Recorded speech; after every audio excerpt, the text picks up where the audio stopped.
नील चक्र की, श्री समुद्र नारायण भगवान की, सब संतन की, सब भक्तन की, 84 को सूरज मंडल धाम की, गिरिराज धरण की, श्याम सुंदर श्री यमुने महारानी की जय। जय जय श्री राम। नमः पार्वती पते हर हर महादेव। उद्देश्य क्या है इन कथाओं का? यही उद्देश्य कि आप ये समझ जाओ कि अगल बगल में भी जो बैठे हैं ये भी सच्चे नहीं है, आगे पीछे भी जो बैठे हैं ये भी सांचे नहीं है। इनसे व्यवहार तो बनाना है लेकिन हृदय में नहीं बैठाना है, क्योंकि संसार में हृदय में यदि आपने उनको स्थान दिया आप अपना समय भी बर्बाद कर दोगे, जीवन भी बर्बाद कर दोगे और फिर से जन्म लेके आना पड़ेगा इस संसार में।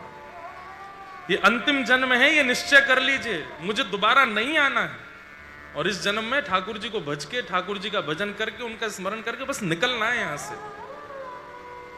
ये निश्चय कर लीजिए।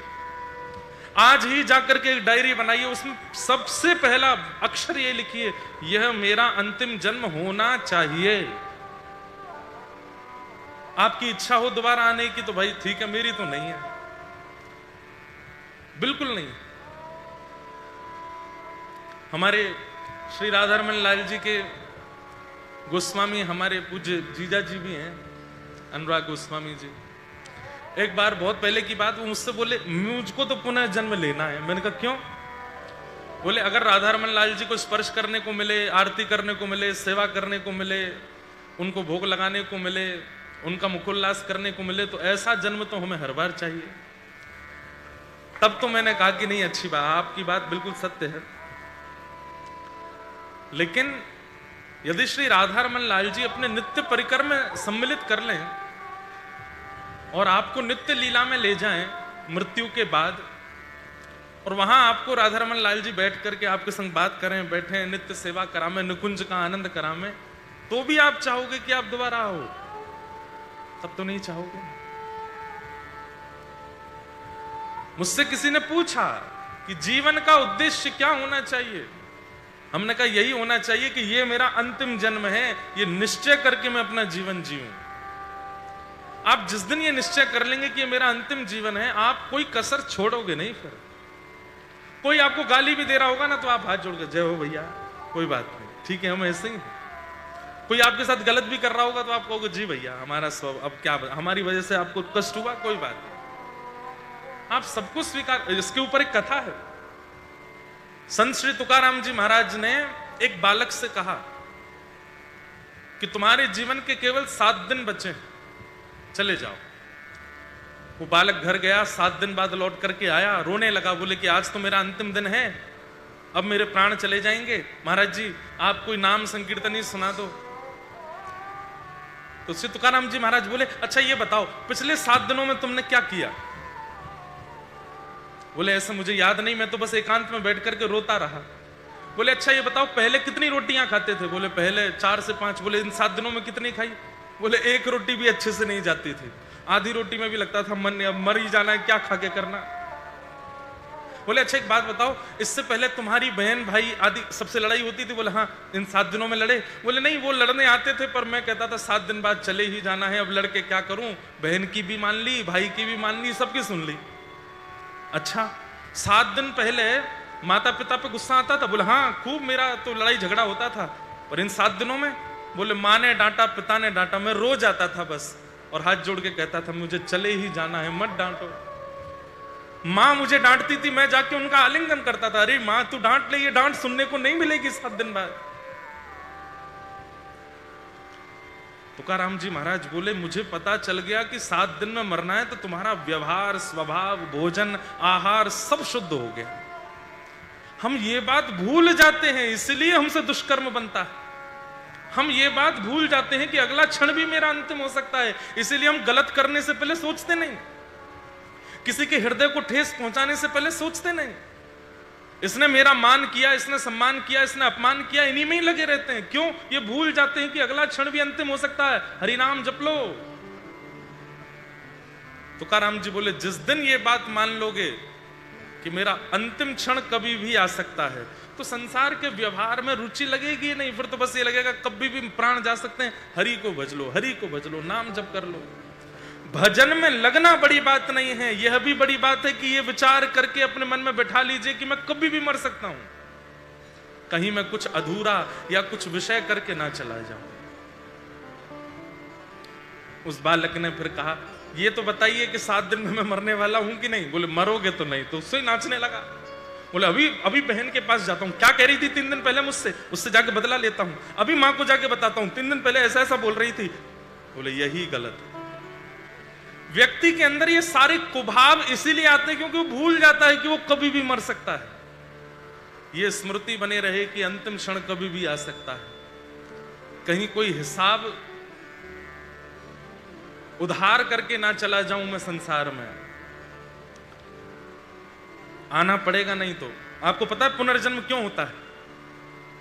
जिन लोगों के हिसाब अधूरे रह जाते हैं संसार में, उनको फिर से आना पड़ता है। हिसाब अधूरे मतलब हिसार में किसी के 500 रुपए आपने मार लिए या फिर छल करके ज्यादा ले लिए और जीवन जी लिया, 35, 40, 36, 60 आदि वर्ष जी लिए, लेकिन वो 500 रुपए का हिसाब करके नहीं गए, उसको वो गलत रूप से जो कमाया उसका कोई पुक्ति करके नहीं गए, केवल उसके लिए भी आना पड़ेगा। कई जीव संसार में 2-3 घंटे के लिए भी आते हैं। आए, घर में उत्सव मना, रात्रि में पता चला कि बालक तो जीवित ही नहीं है। 4 घंटे, 5 घंटे, 1 घंटे, 10 मिनट, 1 मिनट के लिए भी जीव संसार में आता है। सबका हिसाब अधूरा रहता है, वही आते हैं। इसलिए कोई हिसाब रह ना जाए। अब आप कहोगे महाराज जी हिसाब बराबर होगा कैसे? 2 ही तरीके हैं। पहला तरीका, या तो आपको याद हो कि मैंने कहां कहां किस किस से क्या क्या व्यवहार किया है, या दूसरा तरीका, हरेर नाम हरेर नामैव केवलम कलौ नास्त्यैव नास्त्यैव नास्त्यैव गतिरन्यथा। ठाकुर जी को सरेंडर हो जाओ, बोले मुझे नहीं पता कि मुझसे क्या क्या हो गया है, मैं बस आपका नाम गा रहा हूं, इसका हिसाब कैसे बराबर होगा आप देख लेना। इतना नाम जप करने लग जाओ तो ठाकुर जी उस नाम के प्रभाव से, देखो जब तक नाम जप नहीं करते थे सब सुख थे जीवन में, लेकिन जैसे भक्ति मार्ग में आए, नाम जप के मार्ग में आए, कथा सुनने लगे, कहीं ना कहीं एक जीवन का एक कोना वो कष्ट देता ही रहता है। कभी शारीरिक पीड़ा, कभी मानसिक पीड़ा, कभी आर्थिक व्यवस्था में तंगी, कभी कुछ ना कुछ होता ही रहेगा। क्यों? नाम भगवान आकर के एक जन्म नहीं अनेक जन्मों के हिसाब बराबर करवाते हैं। फिर बोले यही अंतिम जन्म होना चाहिए, भोग लो। माधवदास जी का चरित्र आता है, जगन्नाथ जी के परम भक्त, अतिसार का रोग हो गया था उनको, अपने बिस्तर पे पड़े पड़े मलमूत्र का त्याग कर रहे थे, तब महाप्रभु जगन्नाथ रूप बदल करके आए, उनके मलमूत्र को पहुंचने लगे। माधवदास जी बोले ये बालक कोई और नहीं है, हाथ पकड़ लिए, बोले जगन्नाथ जी। महाप्रभु जी हंस गए, बोले कहो, आप मेरा मलमूत्र साफ करने आए हैं? ठाकुर जी बोले आप लोग हमारी सेवा करते हैं तो कभी कभी हम भी कर लेते हैं आपके। माधवदास जी बोले मेरा मलमूत्र साफ क्यों कर रहे हो?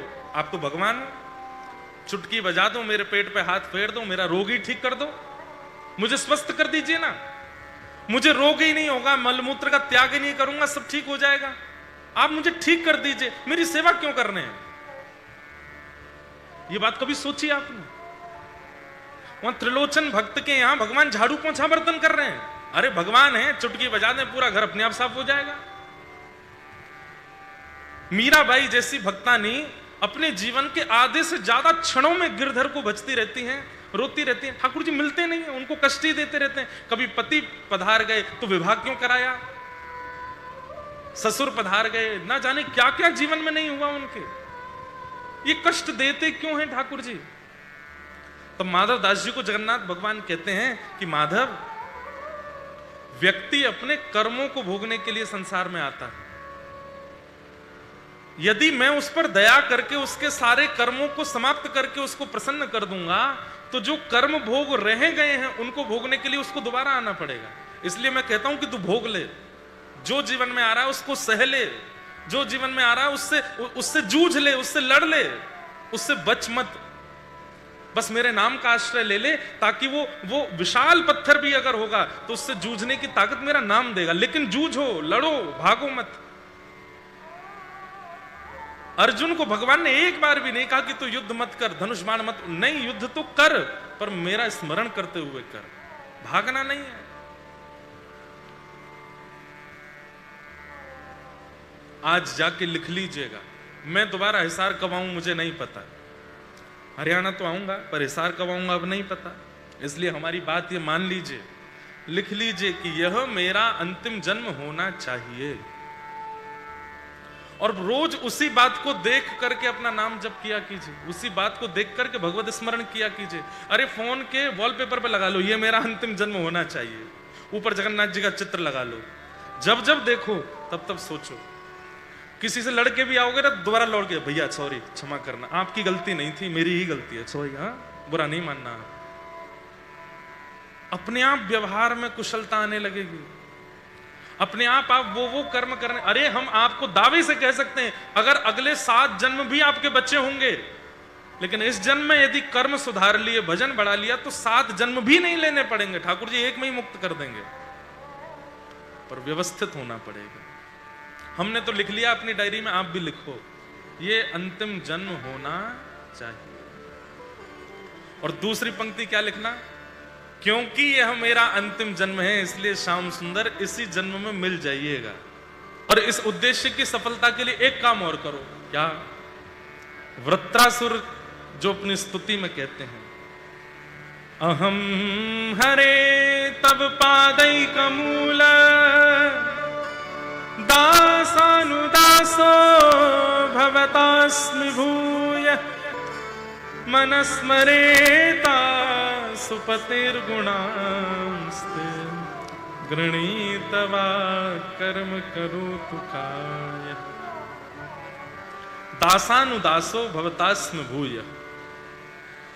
आप जो जॉब करते हैं, बिजनेस करते हैं, काम करते हैं, वो सब अपनी जगह, पर भक्ति मार्ग में सबसे ज्यादा आवश्यक दासानुदासत्व को ग्रहण करो। ठाकुर जी के दासों के दास बनने का प्रयास करो। कई बार आजकल जैनजियों का प्रवेश हो रहा है भक्ति मार्ग में भी, खूब आते हैं कथाओं में भी, पर पता नहीं क्यों इन लोगों से डर बहुत लगता है। क्यों? स्थिरता नहीं है, नेक देर में ही पलट जाते हैं, नेक देर में इधर उधर हो जाते हैं। शक्ति है, बल है, बुद्धि है, तर्क है, कुतर्क है, सब कुछ है, पर स्थिरता नहीं। और भक्ति में स्थिरता बहुत आवश्यक है। हम ठाकुर जी को भजेंगे, ये गुरु गुरु बनाने की क्या आवश्यकता है? सीधे ठाकुर जी का जाके भजन करो, सीधे भगवान का दर्शन करो, ये संतों की सेवा करना, इनकी वो करना, ये क्या आवश्यकता है? हमारे आज्ञा की है शास्त्रों में, दासानुदासो भवतास्मि भूय। ठाकुर जी के दासों की सेवा करते हैं तभी ठाकुर जी प्रसन्न होते हैं। श्रीमद् भागवत में तो 4 प्रकार के भागवतों का वर्णन किया गया, उसमें मध्यम भागवत बताया उन लोगों को जो केवल मूर्ति की आराधना करते हैं, लेकिन भगवत प्रेमियों में निष्ठा नहीं रखते। ठाकुर जी कहते हैं उनको मैं बहुत जल्दी मिलता नहीं हूं। इसलिए दासानुदासत्व बहुत आवश्यक है। ठाकुर जी के दासों के दास बनो। एक कथा है, मैंने सुनी थी कहीं। एक व्यक्ति था, उसको राजा से मिलने का बहुत शौक था। माता पिता थे नहीं, तो उसने अपने चाचा से कहा कि चाचा जी मुझे राजा से मिलवाओ कभी। उसके चाचा ने कहा कि ये सामने एक माता जी जाती दिख रही है तुझे? बोले हाँ, इनका पति सिपाही है राजघर में, और ये रोज दोपहर में, ठीक दोपहरी में भोजन लेके उसके लिए जाती है। तू एक काम कर, तू इससे कैसे भी करके ये सेवा तू ले ले, उस सिपाही का भोजन तू लेके जाया कर, क्या पता कल को ये योग्यता बन जाए कि तुम राजा से मिल लो। ध्यान से सुनना। तो वो व्यक्ति उन माता जी के पास गया, बोले कि मैं निष्काम भाव से सेवा करूंगा, आप एक काम कर दीजिए। बोले क्या? मुझे इस सेवा दे दो, दोपहर में जो आप ये दोपहर में भोजन लेके जाती हो, ये मैं लेके चला जाया करूंगा, आपके पतिदेव को पवा दिया करूंगा। उनको भी अच्छा लगा, बोले बहुत बढ़िया, सेवक मिल गया, अच्छी बात है। तो दोपहर में वो भोजन लेके जाता, सिपाही के पास जाता, तो सिपाही भोजन के समय पर अपने जूते उतार करके और प्रसाद पाने बैठता। तो वो लड़का उतनी देर क्या करता, उसके जूते साफ करता, बढ़िया चमका करके धर देता, खाली बर्तन लेके आ जाता। सिपाही जूते लेकर के, जूते पहन के जाता। एक दिन सेनापति आ रहे थे, तो सेनापति ने आकर के देखा, तो सिपाही लोग सब उनको सलाम करने लगे। तो सेनापति ने देखा इसके जूते बड़े चमक रहे हैं। बोले भाई ये जूते कहां से चमकाए? बोले एक हमारा सेवक है, वो आता है, वही साफ करता है। ऐसे सेवक को तो हमारे पास भेजो, इतना बढ़िया करता है, वो हमारा होना चाहिए। सिपाही ने आज उस बालक से कहा, अब तुम्हारा जो है सेवा हम नहीं करवाएंगे, अब तुम सब जो सेनापति हैं उनकी सेवा में जाओ। वो सेनापति के जूते चमकाने लगा। एक दिन सेनापति महामंत्री से मिले, तो महामंत्री जूता देख के बोले इतने बढ़िया जूते तुम्हारे साफ होते हैं, कौन करता है? बोले कि एक बालक आता है। बोले उसको हमारी सेवा में भेजो। सेनापति से महामंत्री की सेवा में गया। एक दिन महामंत्री प्रधानमंत्री से मिले। प्रधानमंत्री बोले जूते बड़े चमक रहे हैं तुम्हारे, कौन करता है? बोले कि एक बालक। बोले उसको हमारे पास भेजो। प्रधानमंत्री एक दिन राजा की सभा में पहुंचे, तो राजा के जूते फीके। प्रधानमंत्री ने कितनी देर क्या बोला, राजा ने कुछ नहीं सुना, बस जूते ही देखता रहा। पूरी बात पूरी, जूते कौन साफ करता है? बोले एक सेवक। बोलो हमारे पास भेजो। एक दिन वो राजा के पास पहुंच गया। राजा ने अपने जूते दे दिए, जूते साफ करने लगा। तो राजा ने फिर उसको और भी काम दिया। और क्या आता है? बोले कपड़े भी धो देता हूं। बोले कपड़े भी धो। सब काम करने लगा। अब तो महाराज घर, राजा के अंतःपुर में रानी, राजा और उसका प्रवेश। राजा के कोई संतान नहीं थी। पत्नी एक दिन बोली कि अब हम दोनों वृद्ध होते जा रहे हैं, इस राज्य को एक उत्तराधिकारी तो देना है, क्या करें? समय पर बालक गोद लिया नहीं, अब क्या करेंगे? तो राजा और रानी दोनों चिंता में बैठे थे। रानी बोली एक बात कहूं, आप बुरा तो नहीं मानेंगे? राजा बोले बोलो। बोले ये जो आपके जूता चप्पल सब साफ करता है, इस पर कभी कभी मेरा बड़ा वात्सल्य आता है, इतना सेवक अच्छा है। राजा उठ के बोला देवी तुमने मेरे मुंह की बात छीनी, मैं भी यही सोच रहा था, इसी को उत्तराधिकारी बना दे। बोले कि अच्छा है, उसके भी माता पिता नहीं है, हमारे बालक नहीं है। और अगले ही दिन उस सेवक को राज्य गद्दी पर बैठा के उसका तिलक कर दिया और उसको राजकुमार बना दिया। कहने को एक कथा है, परंतु वास्तविकता यही भक्ति मार्ग में भी है। दासानुदासो भवतास्म भूय। वृत्रासुर जैसे परम भक्त इस बात को हम लोगों को संकेत करते हुए कह रहे हैं। हमारे श्री हरिदास परंपरा में राधे राधे नहीं बोलते। हरिदास परंपरा में राधे राधे नहीं बोलते। क्या बोलते? कुंज बिहारी श्री हरिदास। क्यों? जबकि श्री जी के सबसे बड़े उपासक वही हैं। तो फिर ऐसे ही हमारे हरिवंश परंपरा में श्री हरिवंश, हे हरिवंश, क्यों राधे राधे क्यों नहीं बोलते? बोले पहले भैया आचार्यों को मनाओ, आचार्यों की कृपा से फिर परमाचार्यों को मनाओ, परमाचार्य कृपा करके फिर सहचर्यों से मनवाएंगे, सहचर्या कृपा करके तब श्री जी से कहेंगे कि आप पे कृपा की कोर करो, तब श्री जी हम पर कृपा करेंगे। वृंदावन पहली बार आने वाला व्यक्ति राधे राधे बोलता है, लेकिन नित्य वृंदावन जाने वाला व्यक्ति वो तो आचार्यों को ही प्रणाम करता है, वो आचार्यों का ही नाम लेता है। निताई गौर, हरि गौर, आचार्यों का नाम बोलते हैं, आचार्यों को प्रणाम करते हैं। क्यों?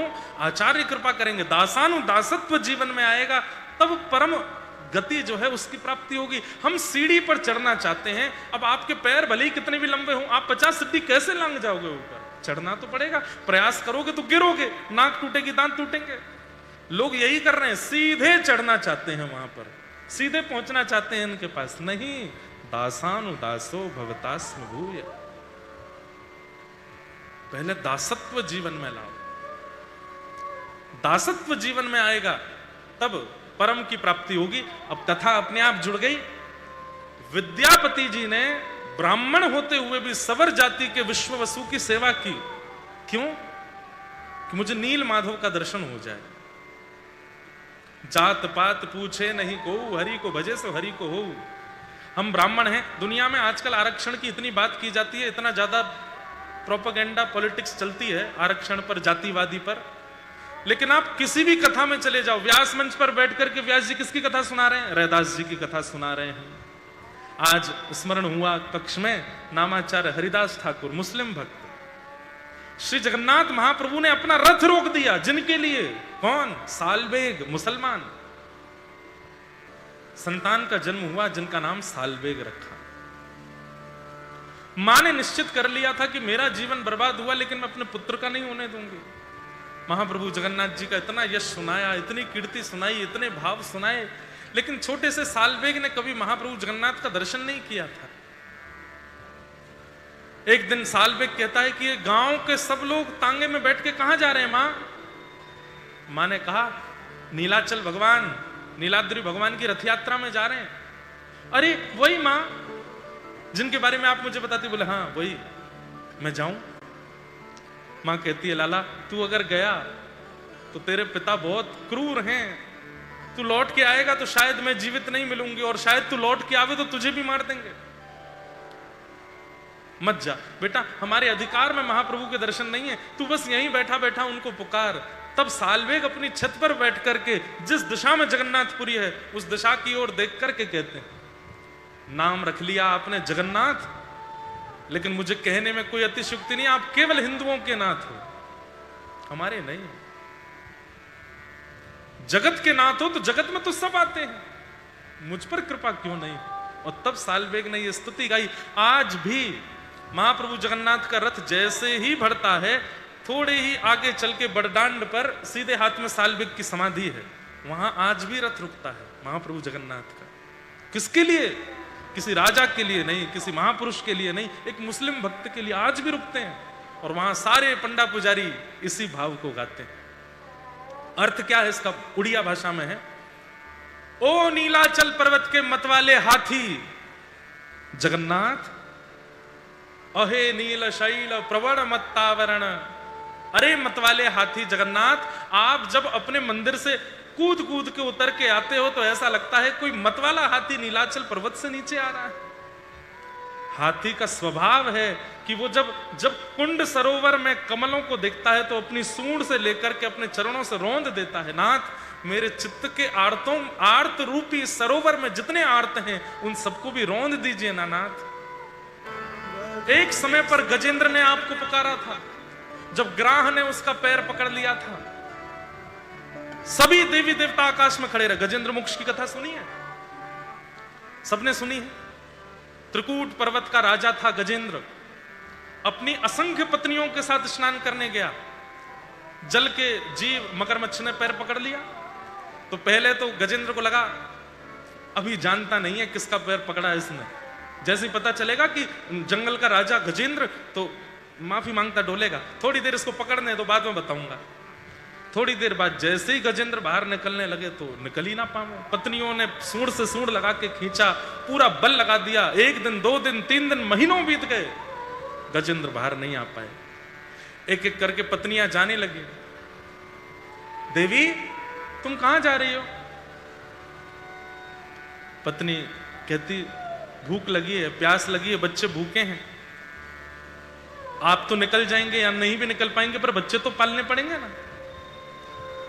गजेंद्र बोला ये मेरी पत्नी है, आज मैं इतना कष्ट में हूं, इसको भूख लग रही है, इसको प्यास लग रही है।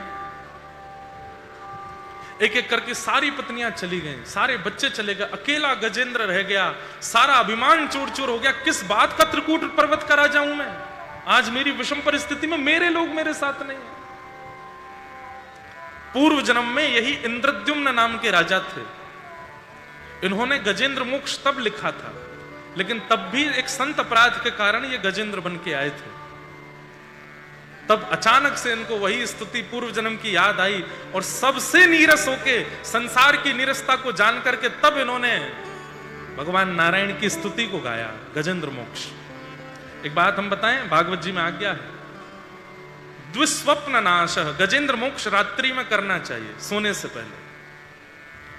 एक तो दुष्स्वप्न नहीं आता, कभी गलत सपना नहीं आएगा, और दूसरी बात शुद्ध मति प्राप्त होती है, मतलब आप कुछ गलत नहीं सोचोगे कभी। कर्म खराब कैसे होते हैं? गलत सोचने से। गजेंद्र मोक्ष इन सबको पवित्र करता है, पर संस्कृत में करना पड़ेगा, हिंदी में नहीं। और जब तक याद ना हो तो कम से कम यूट्यूब पे सुन के सोया करो गजेंद्र मोक्ष। पूरे गजेंद्र मोक्ष में देवताओं का नाम नहीं है।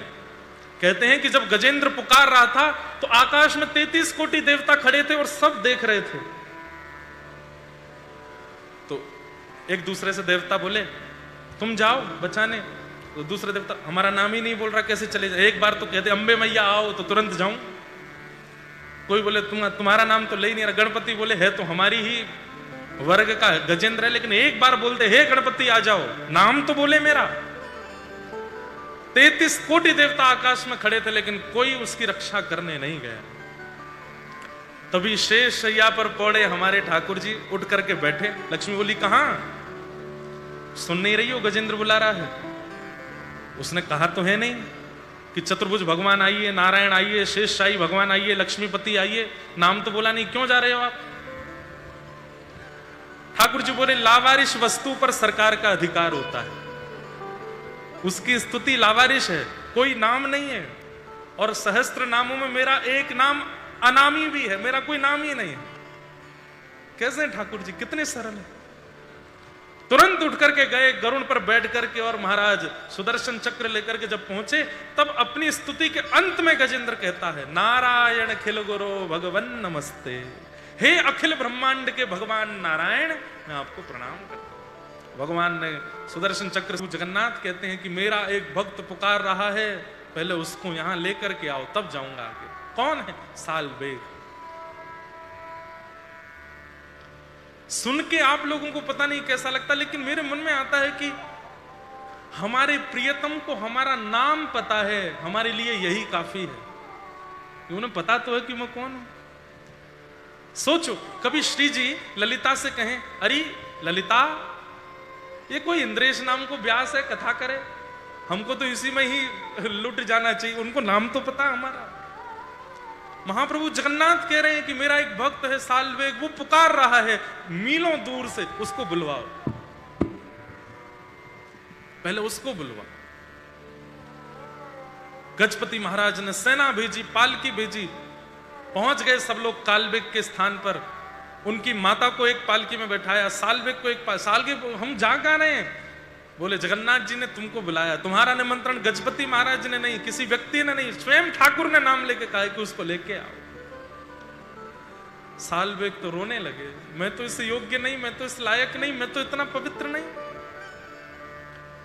जैसे ही जगन्नाथपुरी पहुंची पालकी, हजारों लाखों की भीड़ में जैसे ही सालबेग पहुंचे, महाप्रभु जगन्नाथ का रथ धीरे धीरे अपने आप आगे बढ़ने लगा। मानो रथ पर बैठे हुए महाप्रभु जगन्नाथ झूमने लगे, जल्दी लेकर के आओ, इसको मेरे हृदय से लगाओ, मैंने इसी के लिए अपनी भुजा पसार रखी है। पहली बार आज सालबेग ने महाप्रभु जगन्नाथ का दर्शन किया।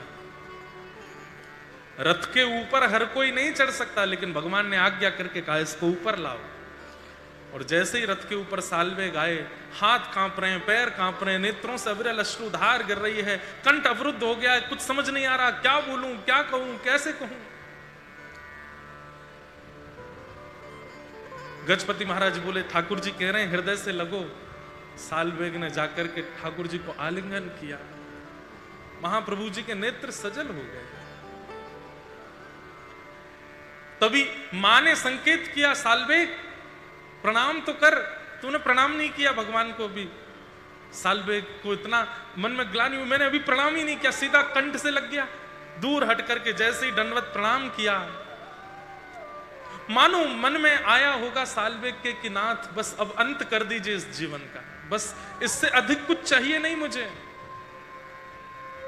मिल बिछुड़न मत दीजिए। मीराबाई कहते हैं मीरा के प्रभु गिरधर नागर, मिल बिछुड़न मत दीजिए। आप यदि मिल जाएं तो वो दिन हमारा अंतिम होना चाहिए, उसके बाद दोबारा संसार में मत छोड़ना। और सालबेग के साथ वही हुआ। सालबेग जैसे ही दंडवत करने के लिए लेटे, 10 मिनट 20 मिनट हो गए, पुजारी सब बोले अरे बालक उठ जाओ, हो गया प्रणाम, उठ जाओ, हो गया प्रणाम। जैसे ही उठाने के लिए गए तो क्या देखते हैं कि सालबेग ने अपने प्राण त्याग दिए वहीं दंडवत परिस्थिति में। उस दिन पुरी में सबके नेत्र सजल हो गए। हजारों सालों से परंपरा, आज भी महाप्रभु जगन्नाथ का रथ रुकता है सालबेग की समाधि पर, और सब गाते हैं अहे नील शैल प्रबल मत वारण, प्रबल मत वारण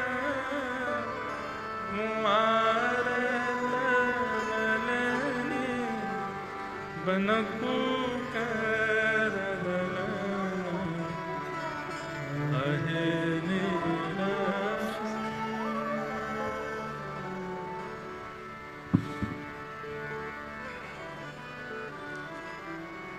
ठाकुर जी नहीं देखते कि आप ब्राह्मण हैं, क्षत्रिय हैं, वैश्य हैं, शूद्र हैं, कौन है। आपके चित्त में यदि भाव है तो आप उनके लिए सबसे प्रिय। अरे हमारी किशोरी जी, किन्हीं की पत्नी पधार गई, उसका नाम किशोरी था, अपनी पत्नी की याद में रो रहा है। अरे किशोरी तुम कहां हो, अरे किशोरी तुम मुझे छोड़ के क्यों चली गई, अरे किशोरी मैं तुमसे कितना प्रेम करता। किशोरी जी व्याकुल हो गई, हे ललिते ये कौन बुला रहा है मोकू।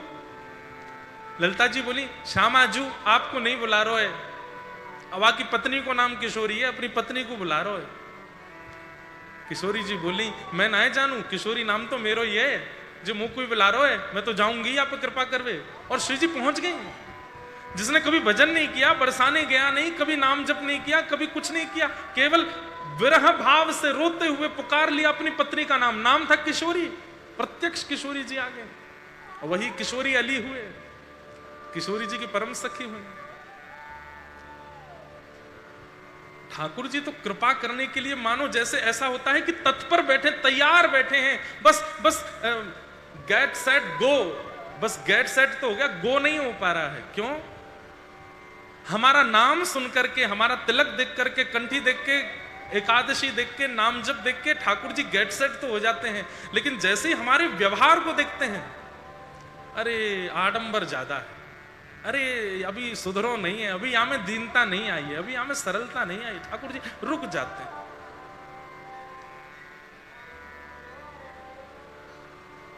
वह भाव प्रकट करो, वह व्यवहार प्रकट करो। ठाकुर जी आ जाए, बस कृपा करें।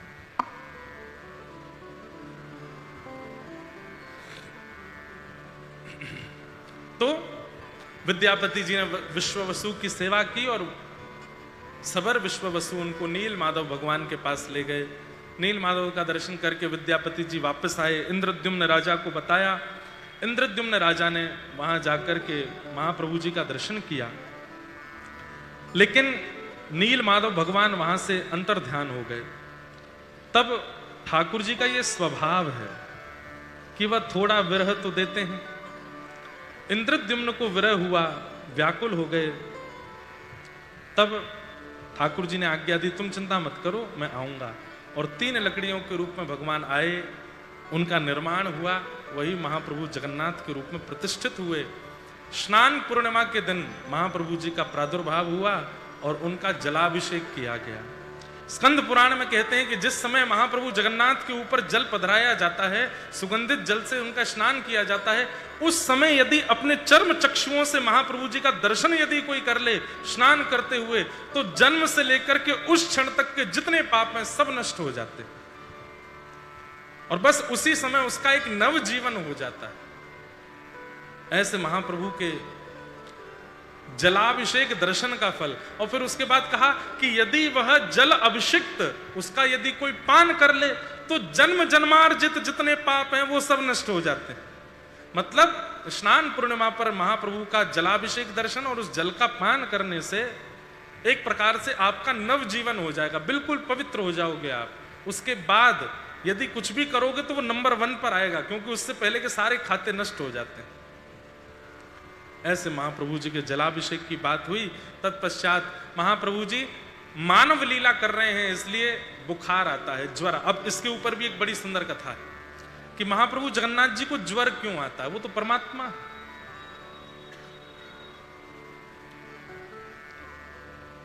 महाप्रभु जी को पीड़ा जल से स्नान की नहीं होती। ये बात बहुत गहरी है और समझनी पड़ेगी आपको। महाप्रभु जगन्नाथ जी को पीड़ा होती है हमारे अविश्वास की, हमारी अश्रद्धा की। कोई जगन्नाथपुरी जाकर के भी महाप्रभु जी का दर्शन करने के बाद भी उसके मन में संशय आ जाता है कि मुझ पर कृपा होगी कि नहीं, तो उसके अंदर जो संशय आया है उसकी पीड़ा महाप्रभु जी अपने ऊपर ले लेते हैं।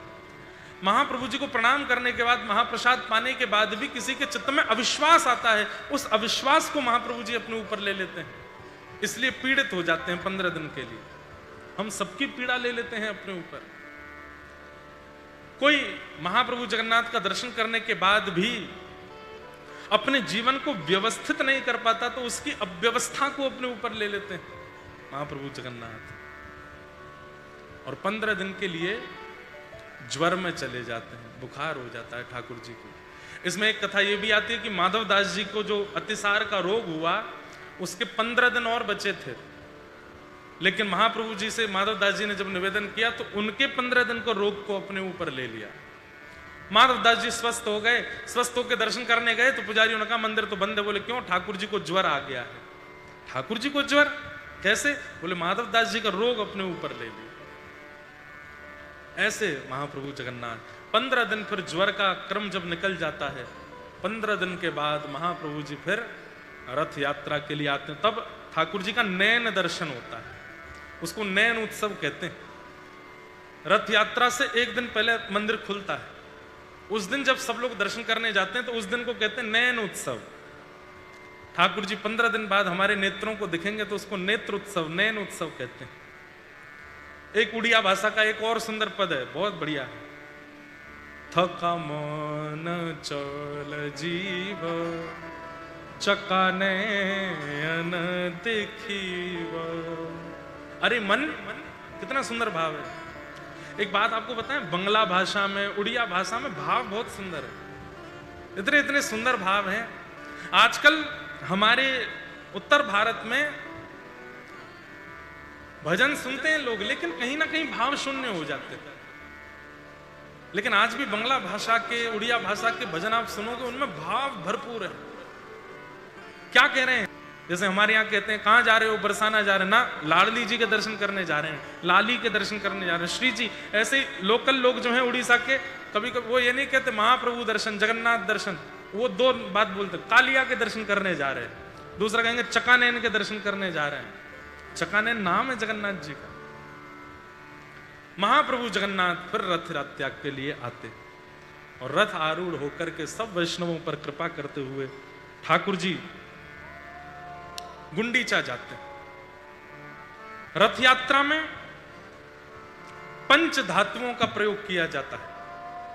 महाप्रभु जगन्नाथ जी का जो नंदी घोष रथ बनता है उसमें काष्ठ लकड़ी, रंग दूसरी धातु, तीसरा लोहा आदि का प्रयोग होता है, चौथा तंबूरा पत्र पुष्प आदि का प्रयोग होता है, और पांचवा वस्त्र। इन पंच धातुओं से महाप्रभु जगन्नाथ का रथ बनाया जाता है।